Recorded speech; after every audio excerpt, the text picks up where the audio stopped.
Buenos días a todos, bienvenidos a estas jornadas en las cuales vamos a hablar de diferentes abordajes y diferentes enfermedades, pero siempre desde el punto de vista de la psiconeuroinmunología clínica.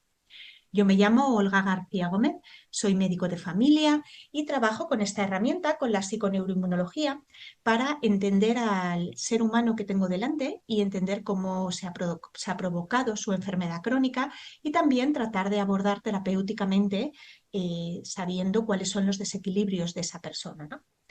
Hoy os voy a hablar de unas enfermedades, un subgrupo de enfermedades que forman parte de la cronicidad y que están en auge en el mundo en el que vivimos, que son las enfermedades autoinmunes. Vamos a tratar de entender cómo funciona el sistema inmune, cómo se puede desequilibrar el sistema inmune y por qué mecanismos de acción se pueden provocar fallos, entre comillas, errores, que hablaremos de esos errores, de nuestro sistema inmune hacia nosotros mismos, ¿no? Y trabajaremos también y hablaremos un poco desde el abordaje y la terapéutica desde esta herramienta de la PNI clínica. Bueno, la autoinmunidad está en clarísimo aumento en el mundo occidentalizado. A día de hoy hay 25 millones de personas en Estados Unidos, es un 7% de prevalentes son estas enfermedades en el mundo occidental. Son enfermedades que afectan típicamente más a las mujeres, aparte de por un desequilibrio estrogénico evidente, ¿no? Y todos los cambios estrogénicos y hormonales que la mujer tiene que soportar en su vida. También por el hecho de que las mujeres se han incorporado en los últimos 100 años al mundo industrializado plenamente, ¿no? Comen lo mismo que los hombres, han fumado, fuman igual que ellos, soportan un estrés crónico mantenido y trabajan al mismo nivel a la vez que otras muchas cosas como la crianza de los hijos, la lactancia, embarazos y cosas fisiológicas propias de la mujer.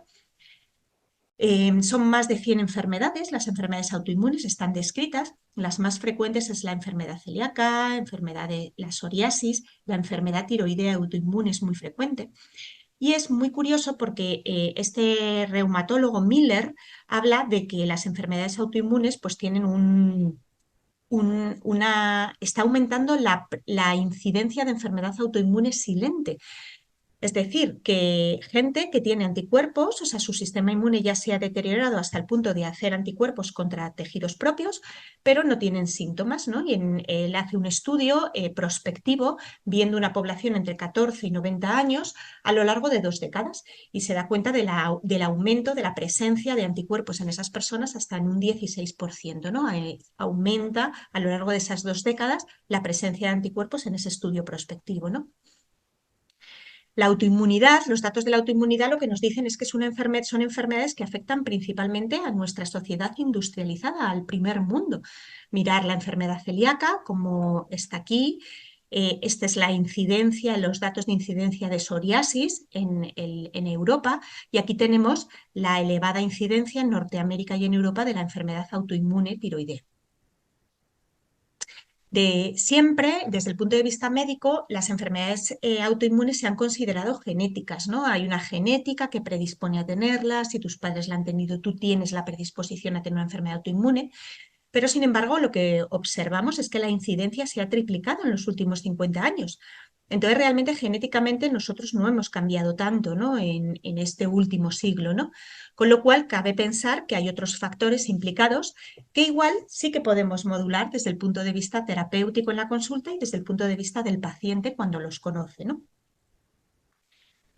Son errores también, se explica a los pacientes en medicina que el sistema inmune comete errores, de repente ataca un tejido propio, no sabemos muy bien por qué, son enfermedades de etiología desconocida, multifactorial, debido a polimorfismos genéticos, pero realmente el sistema inmune se equivoca.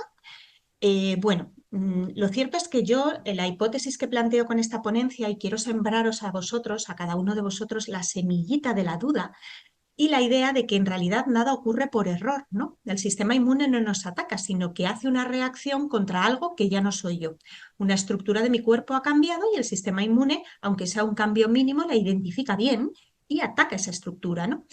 Nuestro cuerpo genera anticuerpos contra lo que considera extraño, ya sean alimentos, bacterias, xenobióticos, y realmente no existen paradojas en la naturaleza. Hay muy poquito margen al error, ¿no? Hay muy poquito margen a la casualidad. y esta ponencia va un poco orientada a esa idea, ¿no? A ver por qué nuestro sistema inmune identifica cosas como ajenas.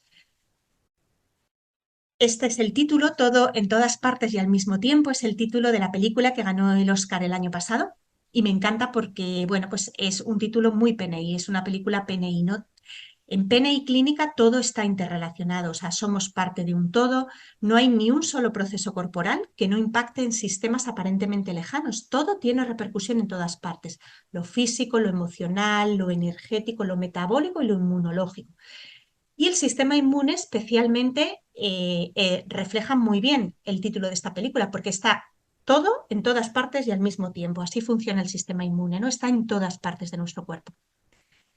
Dentro de la PNI clínica entendemos que existen tres sistemas que nosotros llamamos egoístas. El sistema nervioso central es uno de ellos, el sistema inmune es otro sistema egoísta y el sistema digestivo, la microbiota, el sistema metabólico, digamos, ¿no? Entonces, esos tres sistemas, el metabólico, el sistema nervioso central y el sistema inmune, se llaman egoístas porque tienen mecanismos para reactivarse y robar toda la energía hacia ellos, ¿no?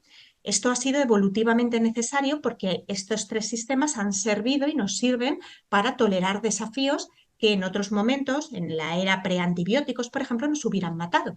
Es decir, si un Homo sapiens se hace una herida y se infecta, el sistema inmune tiene que conseguir robar toda la energía del cuerpo porque para ese Homo sapiens esa herida supone la vida o la muerte. O repara y regenera y sobrevive o se muere. Entonces, tienen esos mecanismos y son sistemas muy poderosos en el cuerpo y vamos a entender cómo se interrelacionan todos entre ellos.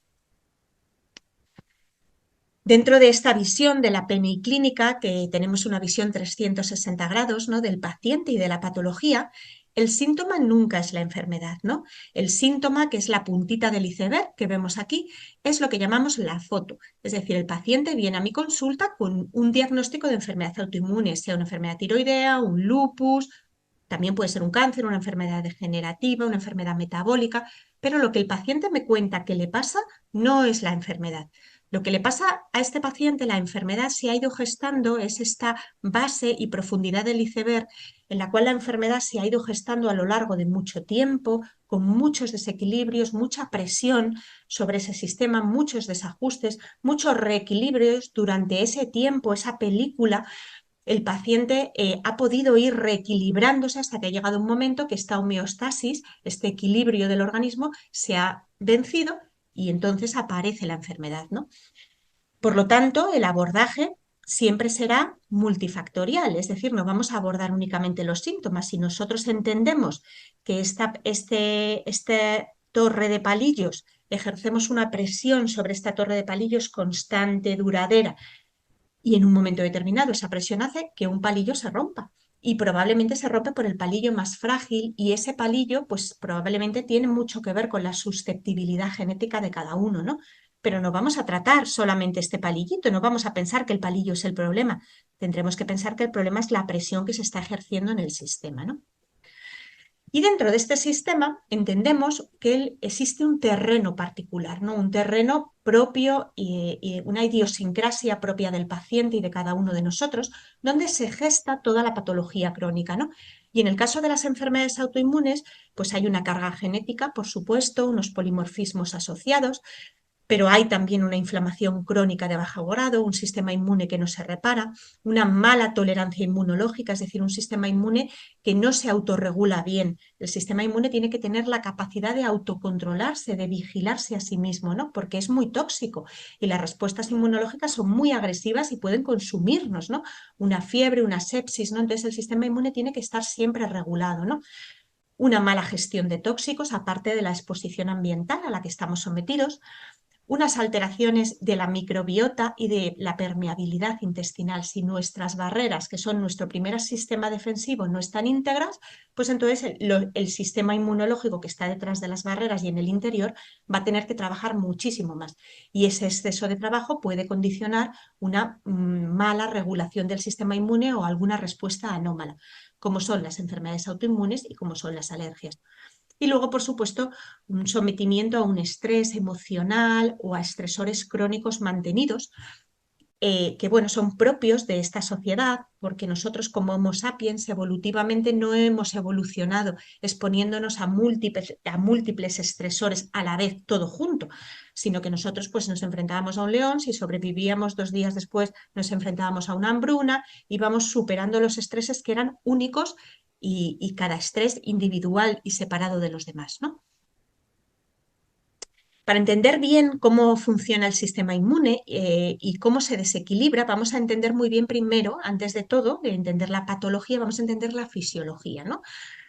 El sistema inmune está localizado por todo el cuerpo. Hay unos órganos linfoides primarios, que son la médula ósea y el timo. Hay unos secundarios, que son los ganglios linfáticos y el bazo. Y luego tenemos un tejido linfoide asociado a mucosas, es decir, es lo que se llama el sistema común de mucosas. Es un tejido que está repartido por todo el cuerpo, por todas nuestras mucosas, que recubre todas nuestras barreras y que es un órgano único, ¿no? Este tejido linfoide asociado a mucosas pues tiene un componente intestinal, que es el gut, que, bueno, el intestino tiene 300 metros cuadrados si lo extendiéramos, o sea que el 80% de este tejido linfoide está en el intestino, ¿no? Tiene también, está asociado a la piel, ¿vale? El 5%, y está asociado también al resto de las mucosas. La mucosa respiratoria, la urogenital, la mucosa sinovial. La membrana sinovial es una mucosa también de este sistema. Entonces, aquí entendemos y parece que tiene sentido cuando nos damos cuenta de esto, de que esto es un mismo órgano, pues entendemos por qué un paciente, por ejemplo, con intolerancia al gluten no celíaca, cada vez que come gluten se inflaman las articulaciones o tiene dolores articulares, o un paciente con un intestino permeable o con una permeabilidad o una disbiosis intestinal puede cursar o puede tener como síntoma infecciones o bronquitis de repetición, ¿vale? O otitis de repetición, ¿no? Porque todo forma parte del mismo sistema. Dentro de estos componentes, el sistema inmune se divide en varios componentes. El primero de ellos es la barrera, ¿no? La primera línea defensiva que pertenece al sistema inmune innato es la piel, ¿no? La barrera defensiva. Esta piel, pero también las mucosas, nuestra piel y las membranas que nos recubren por dentro, todo lo que es nuestro epitelio, y además la flora intestinal que está asociado a esta barrera.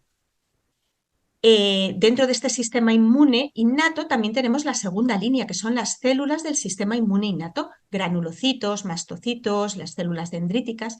Estas células se inflaman, es la inflamación cuando tenemos un daño. El sistema inmune lo tenemos muy relacionado desde el punto de vista de los pacientes y de los terapeutas con las infecciones, ¿no? Es el sistema que responde ante las infecciones, virus, bacterias, pero el sistema inmune también es el sistema que repara los daños. Si yo me caigo y me hago un esguince, el sistema inmune innato es el que tiene que reparar eso, ¿no? Está el sistema de complemento, que es un sistema que está a caballo entre el sistema inmune innato y el sistema inmune adquirido. Son una serie de 9 proteínas que ayudan un poco a terminar esta actividad del sistema inmune innato, fagocitar, opsonizar, lisar todos los restos que han quedado. Y sustancias antimicrobianas, como son las defensinas. Hay una barrera química también, tenemos sustancias que nos protegen de los patógenos, ¿no? y de los daños. Y luego está el sistema inmune adaptativo. El sistema inmune adaptativo sería la tercera barrera y son células especializadas, linfocitos B y T. Y son las que orquestan las respuestas, diferidas del sistema inmune. Es decir, hay una primera respuesta muy inmediata y la respuesta un poquito más diferida y orquestada y organizada y muy específica para un patógeno, para un hongo, para una bacteria, la va a orquestar este sistema inmune adaptativo, estas células B y T. Es el sistema que también se desregula en las enfermedades autoinmunes. Las enfermedades autoinmunes tienen este componente, se altera el componente adquirido de la inmunidad. Y luego tenemos un sistema inmune conductual. Son conductas que nos protegen nuestro sistema inmune. El miedo, el asco, el rechazo hacia lo diferente, lo ajeno, el miedo al cambio, por ejemplo, pueden ser conductas que formen parte de nuestro sistema inmune conductual. Vamos a entender las características de este sistema inmune, ¿no? Por un lado tenemos nuestra prisión, vamos a imaginarnos que el cuerpo es una prisión de altísima seguridad, ¿no? Entonces la primera barrera tendría que ser la verja, ¿no? O sea, lo que es la barrera física que rodea la prisión, ¿no? Tiene un componente físico, por supuesto, pero además tiene una capa de moco, la barrera del intestino y todas nuestras barreras tienen una capa de moco que también hace de barrera física, tiene una microbiota especial asociada a la barrera, que sirve para entrenar a nuestro sistema inmune, porque nosotros vivimos todo el tiempo con patógenos, con bacterias, con viroma, con hongos, y nuestro sistema inmune se entrena gracias a esta microbiota, ¿no? Y también nos protege esta microbiota. Y luego tenemos una barrera química, que son las defensinas, la filagrina, la lactoferrina, la manosa, son sustancias que atrapan patógenos, que generan moco, que cambian el pH de las barreras y que además identifican, como es en el caso de la manosa, señalizan a los patógenos para que el sistema inmune los reconozca, ¿no? Después tenemos un sistema inmune innato, que serían, pues digamos, los guardias que están en la garita de seguridad de esta prisión de alta seguridad que es nuestro cuerpo, ¿no? Estos guardias serían células como los macrófagos, los basófilos, los granulocitos. Las células presentadoras de antígenos son las células encargadas de enseñar, de llamar, células que se encargan de llamar a la central de la prisión y decir, está aquí Pepe Pérez y quiere pasar, ¿no? Es decir, te dicen quién va a entrar, ¿no? Y estas células, pues, son células dendríticas, la mayoría de ellas están repartidas en todas las mucosas, pero, por ejemplo, un linfocito B también puede ser una célula presentadora de antígeno, ¿no? Y a estas células corresponde la respuesta inflamatoria inicial, ¿no? Cuando tenemos un trauma, cuando tenemos un daño. Está asociado a la barrera, como hemos dicho antes, en forma de GALT, SALT y MALT, este sistema inmune innato.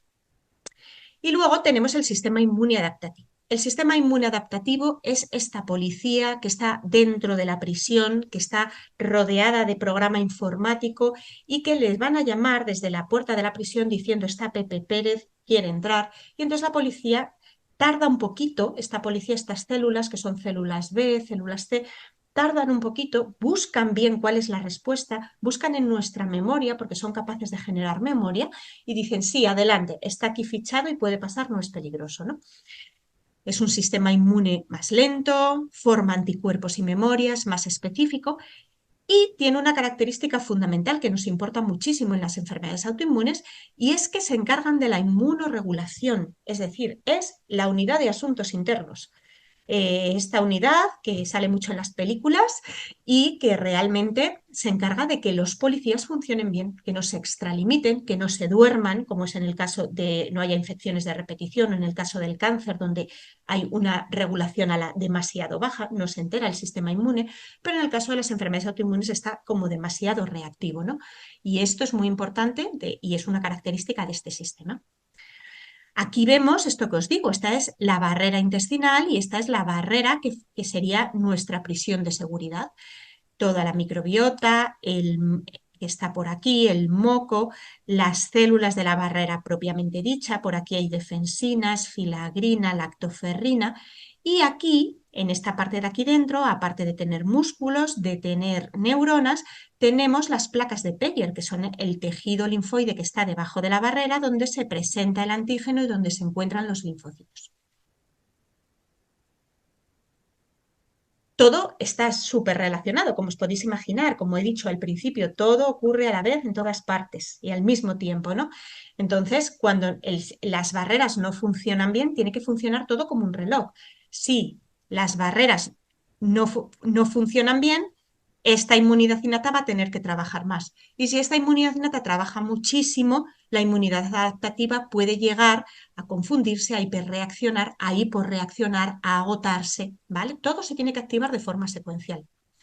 ¿Y cómo funciona el sistema inmune? Bueno, pues esta es la respuesta fisiológica típica del sistema inmune. El sistema inmune está preparado evolutivamente para tener una respuesta inflamatoria muy alta, muy citotóxica, muy pirógena, con mucha fiebre, inflamación, que ocurre en los primeros días, donde acude todo el sistema inmune innato y se forma una respuesta que consume muchísima energía, es muy costosa energéticamente y tiene que repararse. Tiene que haber una curva después de esta respuesta inmune de reparación para que todo eso funcione sincrónicamente, para que no se desregule, para que no se mantenga y para que el sistema inmune en este alto de respuesta, en este tope de respuesta inmunológica, no consuma toda la energía del cuerpo y no nos mate, porque es muy citotóxica, ¿no? Esta respuesta. Que ocurre de forma patológica, que es lo que vivimos actualmente en nuestra sociedad, y es que el sistema inmune se activa, se repara un poco, pero no se termina de reparar, vuelve a activarse, y esto es lo que llamamos inflamación crónica de bajo grado. Es un sistema inmune con un metabolismo muy enlentecido, que no puede orquestar una gran respuesta inflamatoria, no puede robar mucha energía y está tratando todo el tiempo de inflamarse, pero no puede, pero no termina de repararse y se vuelve a inflamar, y esto mantenido en el tiempo constantemente, y esto es patología, ¿no? ¿Quién tiene que regular esta respuesta inmune? ¿Quién se encarga de que el sistema inmune trabaje como debe y se calme cuando debe, cuando tiene que calmarse, ¿no? Pues en parte el sistema inmune. El sistema inmune tiene mecanismos a base de ácido láctico, adenosina, de su propio metabolismo, ¿no? Para poderse frenar, ¿no? La propia inmunidad y el sistema inmunológico con sus células también ayudan a frenar la respuesta inmunológica. Pero además, como todo funciona a la vez y es tan bonito en la psiconeuroinmunología clínica, pues el sistema endocrino y neurológico tienen que frenar también al sistema inmune. El sistema inmune tiene mecanismos de control extrínsecos, ¿no? Aquí veis cómo todas las hormonas, el estradiol, el cortisol frena, la testosterona, todas las flechas significarían activadores y este tope significarían que frenen. Y como todas las hormonas, melatonina, cortisol, pero la prolactina, la progesterona, actúan sobre estas células inmunológicas frenándolas o activándolas. Y el sistema nervioso central también, el sistema neurológico con el sistema nervioso simpático y parasimpático también entra en esa respuesta que hemos visto para frenar al sistema inmune y para ayudar a los mecanismos de reparación, además del sistema endocrino. ¿Cuáles son las diferencias del sistema inmune innato y el adaptativo? Bueno, hemos visto bastantes, ¿no? El sistema inmune innato es muy rápido, muy citotóxico, no es específico, sale siempre, es recurrente, siempre se produce la misma respuesta, activa las células presentadoras de antígenos, es un sistema muy caro, esa respuesta inmunológica inflamatoria es muy cara, es el sistema más antiguo evolutivamente, es el primero que nosotros desarrollamos, identifica patógenos moleculares asociados. Pero estos patógenos moleculares asociados no tenemos la idea de que pueden ser daños, pueden ser patógenos, es decir, virus, bacterias, microorganismos, pueden ser restos de sustancias de células o de sustancias que hay en el ambiente, pero también estos patógenos moleculares asociados que activan este sistema inmune pueden ser estrés emocional, pueden ser cogniciones, pensamientos de repetición, pueden ser indignidades sociales, una situación psicosocial, pueden ser eventos sexuales o transgeneracionales, ¿vale? El sistema inmune adaptativo es más lento, tarda 3 o 4 días en empezar a funcionar, ¿no? Es citotóxico, es muy específico, eso es una característica fundamental. Orquesta una u otra respuesta dependiendo del patógeno que entre, dependiendo de si es un virus, una bacteria, si es un patógeno intracelular, si es un hongo, hace una respuesta u otra. Funciona gracias a los linfocitos T y B. Es un sistema mucho más reciente, evolutivamente, ¿vale? Estas estrategias son más recientes en la evolución y son de organismos más desarrollados. Y además es un sistema que se tiene que adquirir durante los primeros años de vida. Nosotros aprendemos a reconocer lo propio gracias a estar en contacto con lo propio y lo ajeno, la leche de mamá, pero esta bacteria que me la presenta desde la leche de mamá en un contexto antiinflamatorio, este es un alergeno, yo aprendo a reconocer lo que es ajeno y dentro de lo ajeno aprendo a reconocer también, en los primeros años de vida, aprendo a reconocer también de lo ajeno lo que es dañino. Porque claro, un puerro es ajeno, pero yo no tengo por qué hacer una alergia al puerro ni reaccionar contra ello, ¿no? Tiene memoria, y eso es muy importante, porque si no estaríamos repitiendo las mismas respuestas constantemente ante cada año, cada vez que estuviéramos en contacto con un virus, por ejemplo, ¿no? Y reconoce lo propio de lo ajeno. Este es el sistema que está afectado en la autoinmunidad.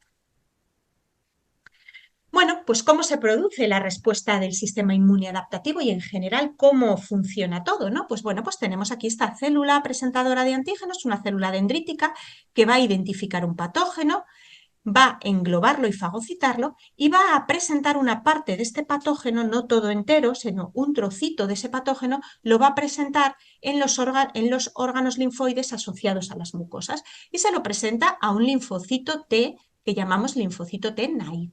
Es este linfocito T. Es un linfocito T virgen, no se ha diferenciado en nada. Entonces, este linfocito T va a desarrollar en función de cómo sea ese patógeno, si es un patógeno intracelular, un virus, va a desarrollar una respuesta TH1, se va a transformar hacia TH1 y empezar a generar un montón de interleuquinas ya para atraer al sistema inmune y decirle al resto del sistema inmune, oye, esto es un virus, y va a generar anticuerpos. Y si es un patógeno extracelular, un parásito, pues entonces va a generar, o una bacteria, va a generar una respuesta TH2 con unas interleuquinas asociadas y también con un tipo de células asociadas como la histamina, etc. También existe una tercera respuesta, otra vía, que es la respuesta TH17. La respuesta TH17 es una respuesta que se parece mucho a la TH1. De hecho, durante un tiempo se confundieron y no se sabía que había dos tipos de respuestas. Es una respuesta muy citotóxica, todavía más citotóxica. Genera estas interleuquinas, la 17, la 21, la 22 y la 23, y genera, es la respuesta que está principalmente alterada, TH1, TH17, en enfermedades autoinmunes, ¿no? ¿Y cómo sabe ese linfocito naïf, ¿no? ¿Cómo sabe qué respuesta tiene que orquestar, qué es lo que le presentan, ¿no? Pues lo sabe porque el lenguaje del sistema inmune, por su propio lenguaje, el sistema inmune tiene una manera de comunicarse con el sistema inmune, con el resto del cuerpo. Y este lenguaje del sistema inmune son las citoquinas. Las citoquinas son como las palabras del sistema inmune, ¿no? Entonces, en función del ambiente citoquímico que rodea a la célula presentadora de antígenos y con la que la célula presentadora de antígenos le presenta el patógeno, el sistema inmune interpreta que esto es un virus o una bacteria. Y luego el sistema inmune ese linfocito va a generar esa respuesta TH1, TH2, va a soltar citoquinas para atraer al sistema inmune y también van a ser específicas del tipo de linfocito y del tipo del patógeno. Y aquí vemos todas las respuestas, TH1, TH17, las citoquinas que las inducen, las citoquinas que producen, cuando es normal esta respuesta, infecciones intracelulares, extracelulares, y cuando tenemos un fallo en esta respuesta, qué tipo de enfermedades podemos hacer. Y la autoinmunidad está relacionada a las TH17 y las TH1. ¿Cómo reconocemos lo propio de lo ajeno, ¿no? Eso sería otra de las preguntas y otra de las cosas importantes que quiero que tengáis claras. Pues nosotros tenemos un ADN, ¿no? El linfocito T nace en la médula ósea y va al timo a madurar. El timo es la universidad del linfocito T.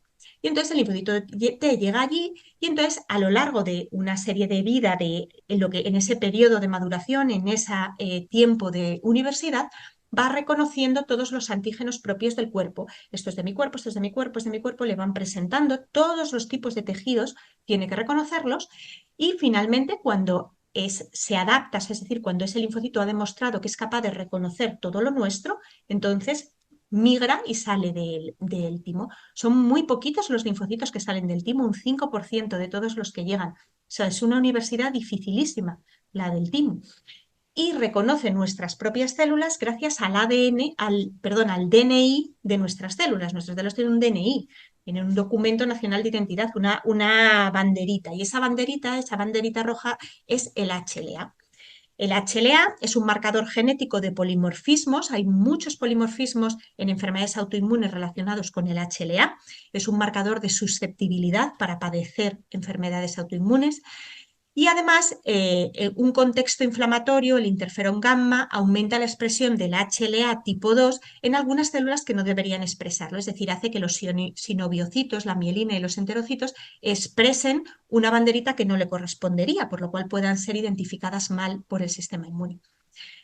Esto, evolutivamente, presentar estos polimorfismos nos ha servido para, en un momento evolutivo importante, ¿no? La gente, por ejemplo, con HLA-B27, pues tiene menos probabilidad de padecer enfermedades como el SIDA, enfermedades víricas.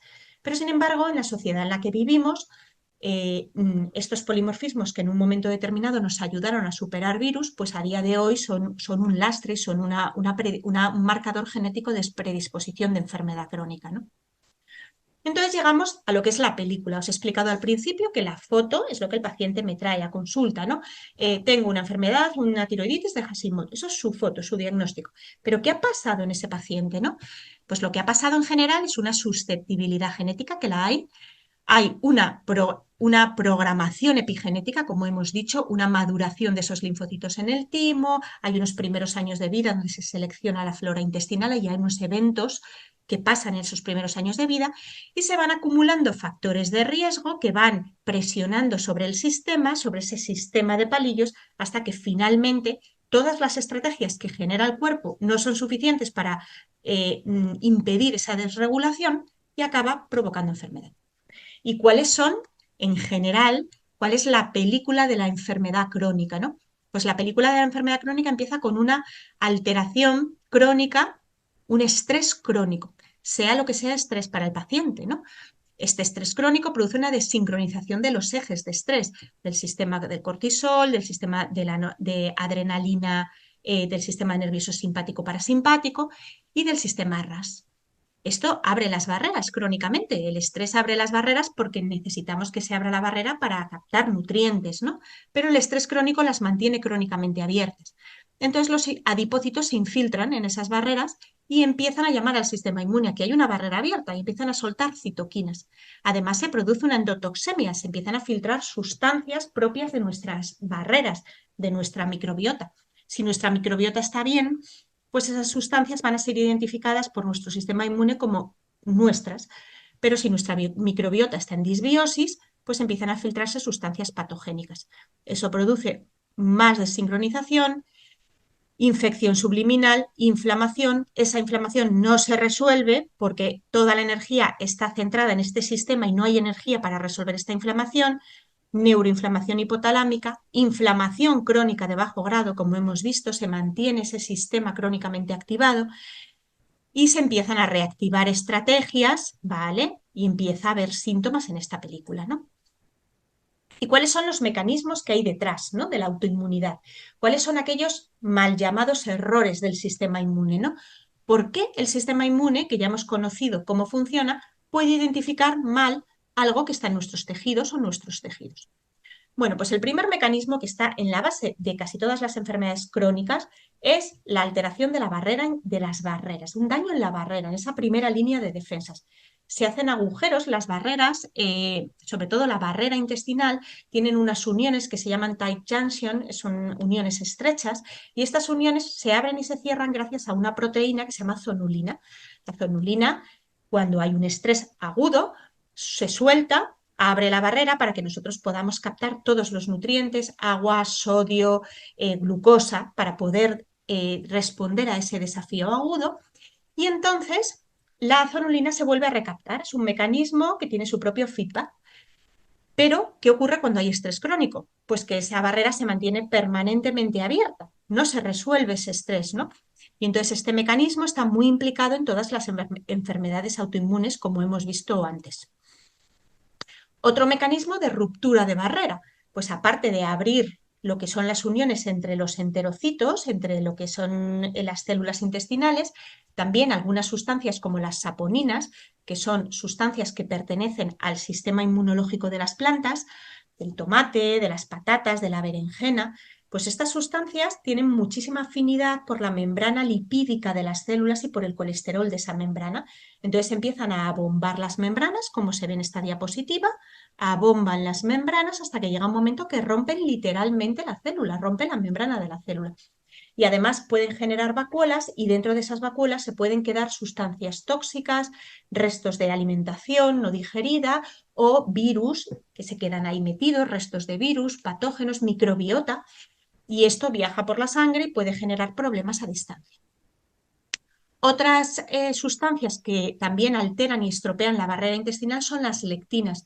Las lectinas también forman parte del sistema inmunológico de las plantas, que es un sistema basado en tóxicos, es decir, las plantas como no tienen células inmunológicas, sí que tienen tóxicos y entonces los tóxicos son ingeridos por pájaros o por bichos o por insectos y la planta pues se asegura así de que ese insecto va a fallecer y entonces puede ser que el resto de los insectos restantes no se coman esa planta porque es tóxica y además este resto de planta pues cae a la tierra y vuelve a crecer, ¿no? Bueno, pues parte de otro sistema defensivo de las plantas son las lectinas, que están mucho más asociadas a cereales y a legumbres. Las lectinas dañan las uniones estrechas, como vemos aquí, ¿vale? Literalmente las dañan, abren la barrera así y además las lectinas se pueden unir a lo que llamamos el glicocálix de las células, ¿vale? Nosotros tenemos alrededor de nuestras células unas antenitas y esas antenitas están formadas por una lectina y un azúcar. La lectina es una glicoproteína que se une a unos azúcares que vais a ver ahora en esta diapositiva. ¿Veis? Estas son las lectinas y nuestras células tienen todas estas antenitas. Nosotros tenemos pocos siglets, estos se llaman siglets, y esto sirve para que nuestro sistema inmune también reconozca lo propio.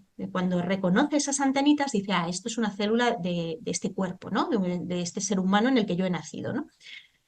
Entonces, ¿qué pasa con las lectinas? Que las lectinas tienen mucha afinidad por estos azúcares y desplazan, ¿vale? Estas antenitas y se colocan ellas. Son restos de cereales, de trigo, de legumbres, y entonces pueden hacer que el sistema inmune, esto que hace que el sistema inmune identifica la lectina y dice, esta lectina no es de esta persona, y ataca a esa célula, pero la célula sí es nuestra, ¿no?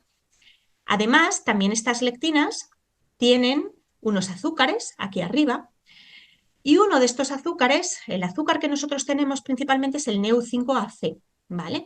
Nosotros éramos capaces también de sintetizar Neu5GC ancestralmente, pero hubo un cuello de botella, hubo un momento de presión evolutiva con una epidemia enorme de malaria y la malaria se escondía en el Neu5GC. Así que sobrevivieron aquellas personas que genéticamente no tenían capacidad de generar ese Neu5GC porque no se infectaban de malaria. Con lo cual, a día de hoy nosotros tenemos Neu5AC en todos nuestros siglets y pegados a todas nuestras lectinas y nuestro glicocálix, en esas antenitas. Entonces, ¿qué ocurre cuando comemos carnes de mamíferos, productos de mamíferos, sobre todo de animales de carne roja domesticados?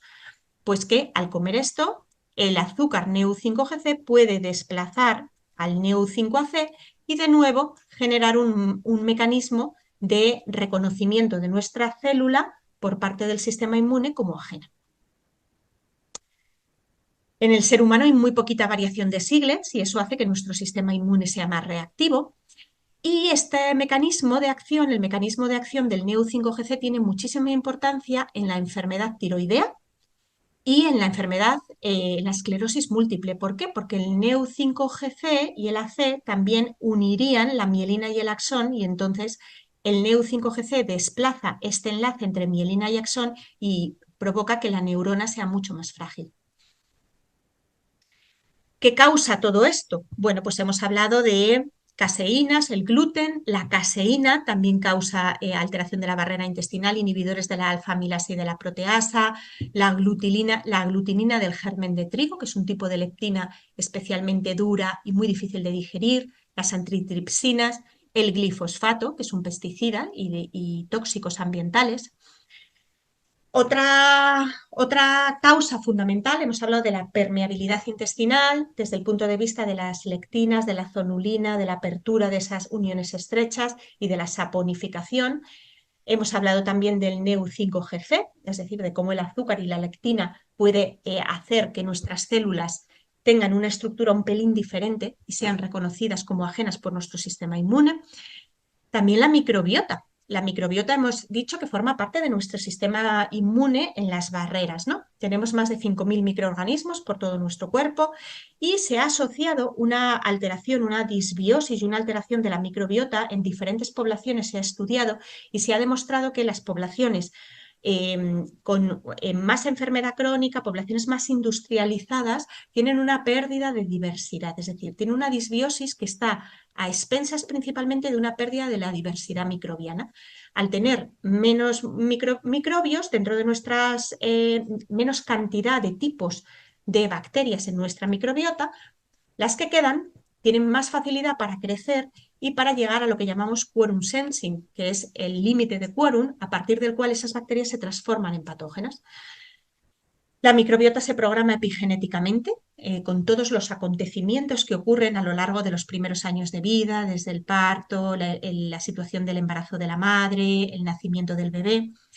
Y la microbiota condiciona una alteración de la regulación de los linfocitos Th17 y los T reguladores, porque además la expresión de estos T reguladores, es decir, la inmunorregulación, requiere de un factor de transcripción que es el FOXP3, y este factor de transcripción depende del estado de nuestra microbiota.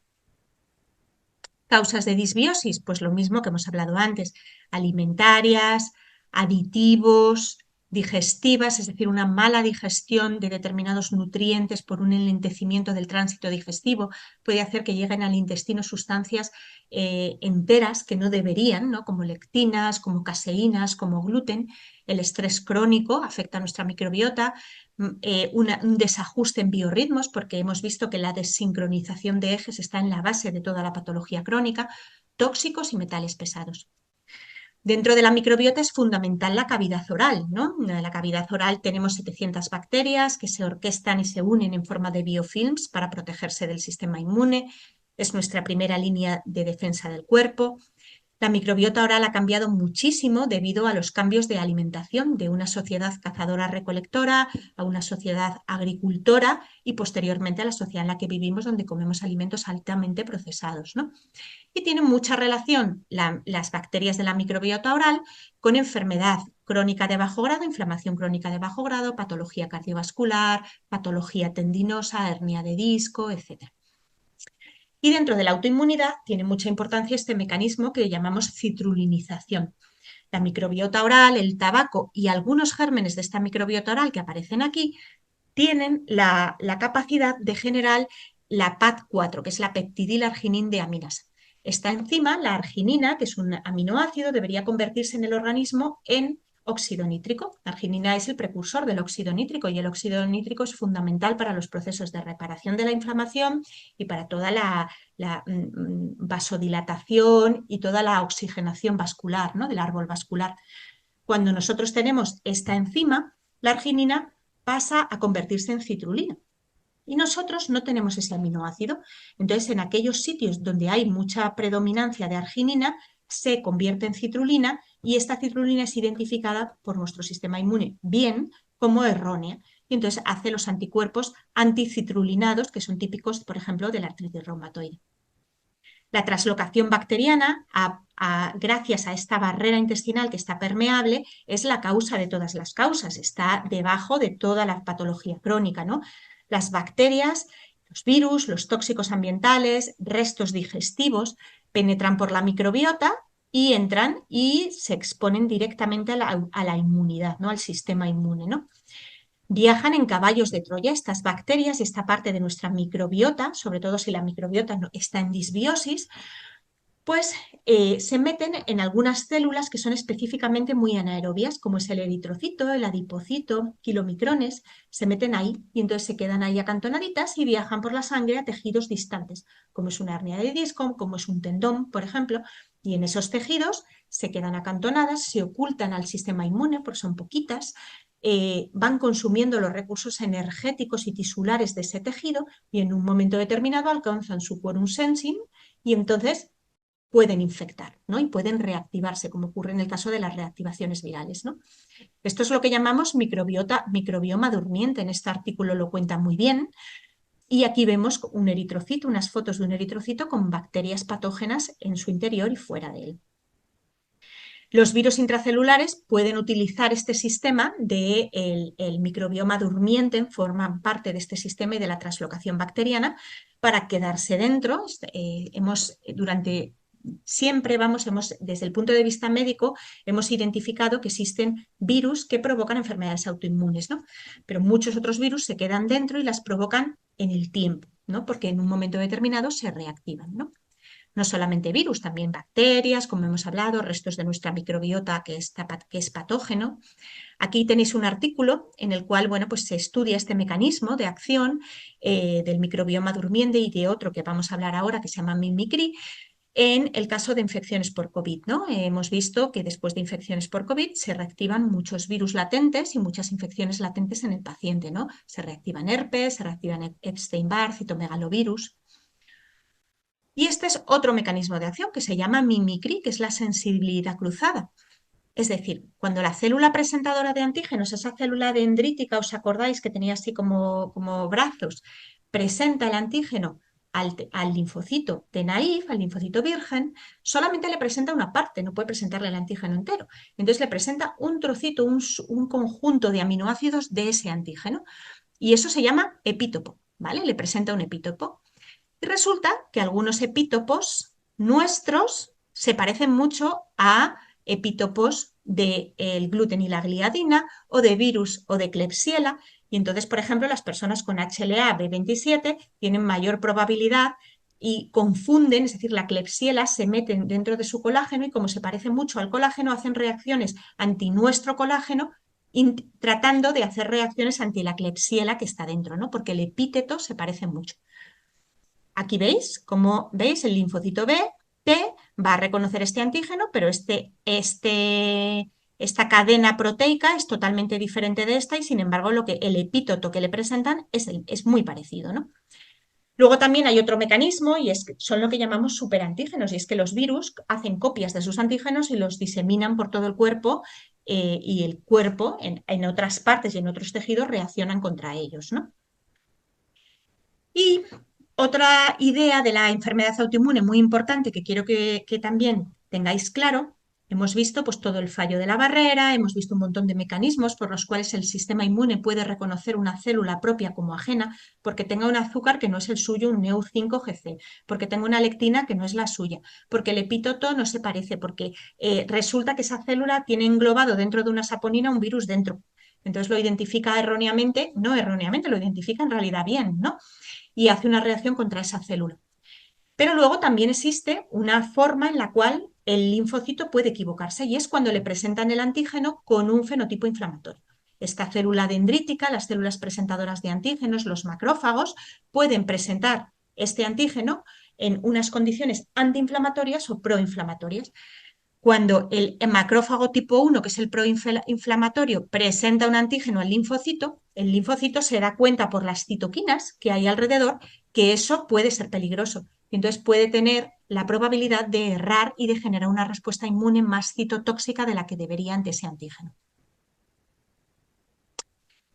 El estrés crónico es también un mecanismo de generar autoinmunidad, ¿no? El estrés crónico, como hemos visto, abre la barrera. Nosotros abrimos nuestra barrera intestinal, nuestras mucosas, y somos capaces de abrir nuestra barrera para captar sodio, glucosa y agua, es decir, nutrientes fundamentales para resolver un estrés crónico como puede ser que yo pues me va a atropellar un coche. Entonces ahí tengo que obtener toda la energía para mi cerebro para tomar una decisión, para pararme en medio de la carretera, echarme para atrás, tirarme al suelo, echar a correr. Entonces para eso sirve abrir la barrera, ¿no? También nuestra barrera se abre con una translocación y con una endotoxemia fisiológica, pues cuando nosotros comemos para obtener nutrientes de la alimentación, ¿no? ¿Qué ocurre si ese estrés es crónico? Es decir, yo tengo una idea permanente en mi cabeza, una preocupación constante, de rumiación constante que me produce ansiedad y estoy crónicamente activado. Pues que la barrera se activa crónicamente, está permanentemente abierta. Entonces aquí tenemos pues esta diapositiva donde os cuento esto, ¿no? Una alteración de la microbiota, es decir, con una disbiosis, una alteración de la barrera, las bacterias empiezan a crecer hasta alcanzar su quorum sensing, se transforman en patógenas, inducen inflamación e infección, ¿vale? Y esto con una permeabilidad por un estrés crónico, por ejemplo, o por cualquier otro mecanismo de la permeabilidad que hemos visto antes, unas lectinas, una mala alimentación. Esto produce una inflamación local, produce una activación del sistema inmune, por supuesto, y produce una activación del sistema nervioso entérico, de este nervio vago, el sistema nervioso parasimpático, que inerva todo el sistema motor intestinal, ¿no? Se produce un acúmulo de sustancias con citoquinas, un goteo inflamatorio, con péptidos moleculares asociados a patógenos, y esto mediante un mecanismo de interocepción, mediante esas ramas del nervio vago y mediante el eje intestino-cerebro, llega al cerebro.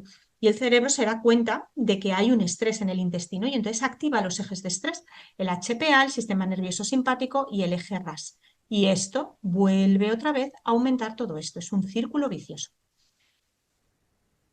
Entonces, llegamos ya a la parte más bonita, que es, después de explicar todo esto, ¿qué podemos hacer con el paciente con una enfermedad autoinmune? Pues podemos reparar la microbiota, podemos trabajar en los procesos digestivos, recuperando la hipocloridria, mejorando, o sea, tratando la hipocloridria, mejorando la digestión de este paciente, trabajando la permeabilidad intestinal, regulando el sistema inmune a la baja, es decir, calmando el sistema inmune, regulando los ejes de estrés, tratando la disbiosis, limpiando el intestino y evitando y limpiando también con detoxificación todos los tóxicos ambientales ante los que estamos expuestos, ¿no? Entonces, lo primero, desde la PNI clínica, es volver a lo básico. ¿Qué cosas hacemos nosotros como seres humanos, que somos animales racionales, pero somos animales y pertenecemos a un mundo y tenemos que someternos a esas reglas de este mundo, de la tierra en la que vivimos, y que además nos han ido muy bien sometiéndonos a esas reglas porque hemos sobrevivido hasta donde estamos ahora, ¿no? Pues, ¿qué hace mi paciente cuando viene a mi consulta? ¿Cómo come, cómo duerme, bebe, se mueve, hace ejercicio, cómo respira, qué piensa, hace vida social o no, cómo es su trabajo, cómo se siente y luego, pues mucho más allá, su sexualidad y su espiritualidad, ¿no? Recuperar un poco y revisar todo esto en el paciente que tenemos delante, ¿no? Desde la PNI abordamos, por supuesto, todas estrategias, ¿no? Todas estas estrategias. El ayuno intermitente y los ayunos tienen muchísimo sentido porque regulan el metabolismo del adipocito y disminuyen ese fenotipo inflamatorio con el que la célula presentadora de antígenos presenta el antígeno a un linfocito. El ejercicio, por supuesto, el adipocito y la célula muscular son parte del sistema inmune, son capaces de generar interleuquinas más o menos proinflamatorias y el ejercicio es terapéutico en ese sentido para el sistema inmune, la conexión social, ritmos circadianos, volver de nuevo a nuestros ciclos de noche, vigilia, melatonina, cortisol, porque la desincronización de los ejes forma parte indiscutible del desarrollo de la patología crónica, modular el estrés crónico y estresores de vida intermitente, frío, calor, ayuno, movimiento, HIIT. Desde el punto de vista de la microbiota oral, pues recuperar toda la microbiota oral con aceite de coco, lactoferrina, probióticos orales,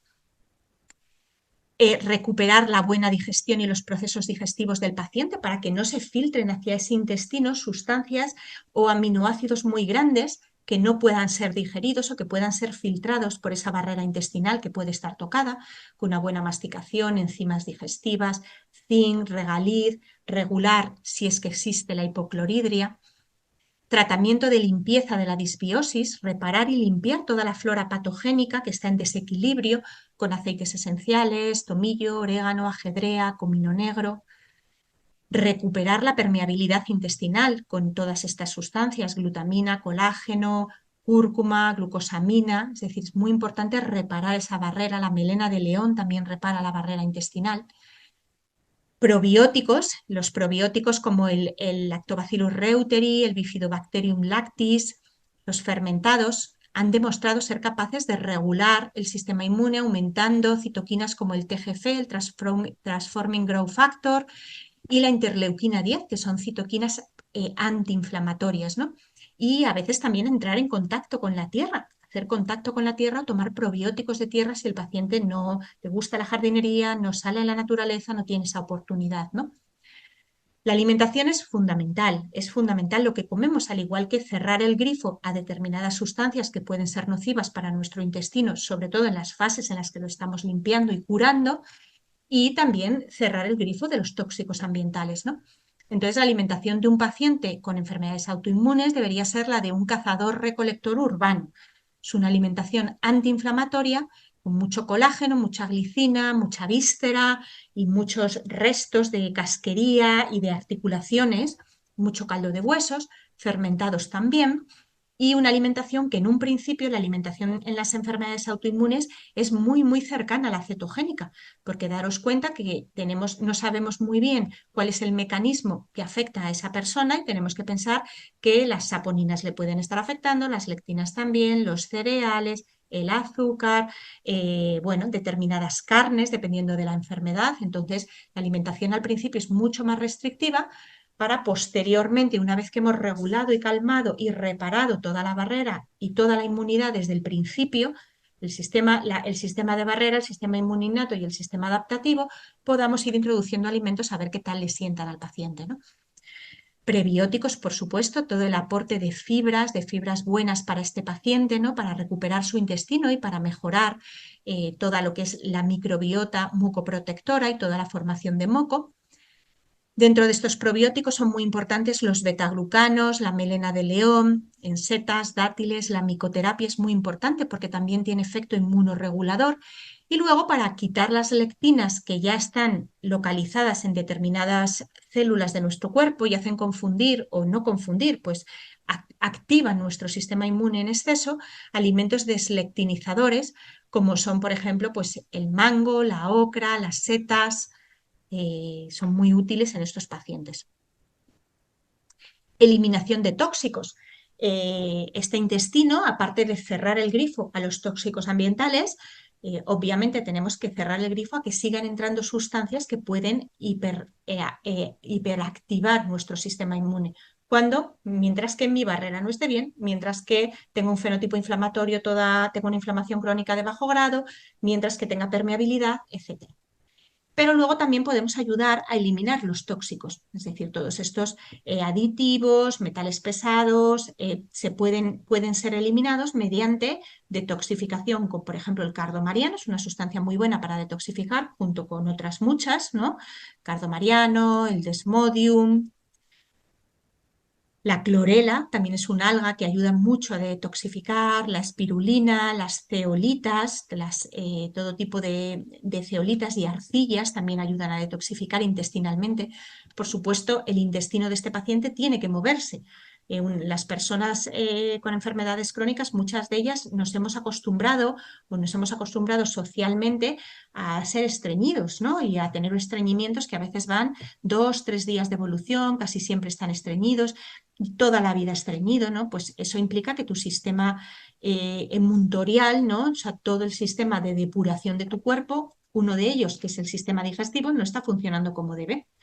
Y estás acumulando basura y la estás dejando en la puerta de tu casa sin sacarla. Entonces es muy importante que el intestino de ese paciente funcione bien, ¿no? El glutatión y la cisteína son sustancias que además disminuyen el estrés oxidativo en las barreras, o sea que también serían muy útiles en este proceso. Por supuesto, los mecanismos de regulación, de inmunorregulación y de calmar al sistema inmune pasan por la exposición solar y la síntesis de vitamina D, ¿no?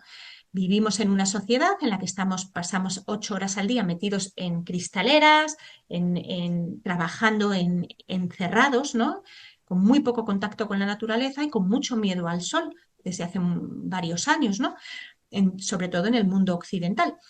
Y la vitamina D es fundamental para la inmunorregulación, así como vivir según los biorritmos solares, es decir, tanto levantarnos con el sol, acostarnos cuando el sol se pone, tratar de no estar expuestos a luces solares para que no se desajuste el biorritmo melatonina-cortisol.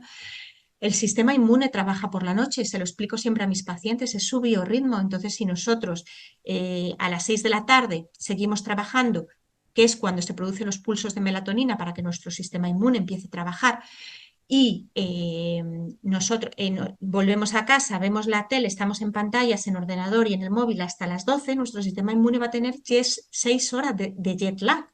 Y así todos los días durante todo el año. Entonces, esto es algo muy, muy importante, ¿no? La vitamina D es una vitamina que es una hormona y que es inmunorreguladora, mantiene la mucosa, impide la permeabilidad, regula las defensinas y las bacteriocinas. La vitamina A también es fundamental para mantener las barreras y para la regulación de la energía tiroidea y estos biorritmos de los que he hablado, ¿no? El adipocito es la primera célula, que es esta última parte, cuando se produce una inflamación crónica, cuando hay una permeabilidad, como hemos visto en la película del paciente crónico, el adipocito es la primera célula que acude a reparar, ¿no? Y este adipocito se rompe, se tiene que catabolizar en un estrés agudo, se tiene que romper para liberar ácidos grasos, como son el omega 3, el EPA y DHA, ácidos grasos que son resoleómicos, y para liberar vitamina A, vitamina D, para generar ese proceso de reparación. Entonces, es muy importante que ese adipocito, que es el primero que va a acudir a una permeabilidad, esté en un contexto o viva en un cuerpo que no está inflamado, que no haya una inflamación crónica. Y esté lleno de unas grasas buenas, esté recargado de vitamina A, vitamina D y además de grasas buenas, como son el EPA y el DHA. Y de esta manera, cuando ese adipocito se rompe, va a generar una resoliómica que va a ayudar a que el sistema inmune termine de inflamarse. Así que la inflamación crónica es importantísima, lo que se llama el inmunometabolismo, ¿no? El adipocito forma parte del sistema inmune también, ¿no? Y bueno, os quiero dar las gracias por escucharme. Espero que os haya resultado interesante, que hayáis podido entender todo este repaso del sistema inmune y de los mecanismos de acción que subyacen en las enfermedades autoinmunes y os vayáis con estrategias terapéuticas y con algunos tips, tanto para explicar a los pacientes como para vosotros mismos o como para utilizarlos. Muchas gracias por todo y un saludo.